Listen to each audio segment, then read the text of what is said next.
Ang intense ng mga kaganapan ngayon sa abot kamay na pangarap sapagkat makakahanap na nga ng katapat ang mag-inang Zoe at Moira. Dito nga ay kukumprontahin ni Justin sila Moira at Zoe, kaya naman ay gulat na gulat sila kung sino ang babaeng ito.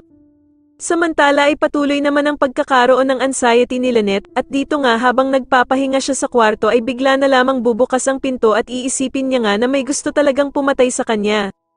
Sa kabilang banda naman ay panghihinaan na nga talaga ng pag-asa itong si Annalyn dahil sa sitwasyon ng Lolo Pepe niya, dahil nang makasalubong niya nga si Doc Lyndon ay bigla na lamang siyang mapapayakap dito habang umiiyak.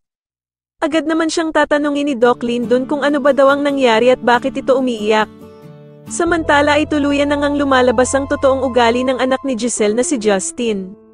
Dahil matapos nga ang naging sagutan nila ng ina niyang si Giselle, ay biglang may tatawagan ito at sasabihin na sana nga daw ay ang ina na lang niya na si Giselle ang nakomatos at hindi ang lolo niyang si Don Pepe. Sa kabilang banda naman ay magmamatigas naman itong bruhang si Moira na pumunta sa Apex kahit nga naban na siya dito. Pero agad naman dadating si Giselle at pagbabawalan niya itong pumasok. Pero sasabihin naman ni Moira na kaya lang naman daw siya pumunta ng Apex ay para abutan ng pagkain ng anak niyang si Zoe. Sasagutin naman siya ni Giselle na hindi na naman daw baby ang anak niyang si Zoe para dalhan pa ito ng pagkain. At dito nga ay manginginig ang dugo ni Giselle sa sasabihin ni Moira na palibhasa nga daw ay hindi niya ito mararamdaman at mararanasan ang pagiging ina dahil sa pinamigay daw niya ang kanyang anak nung maliit pa ito.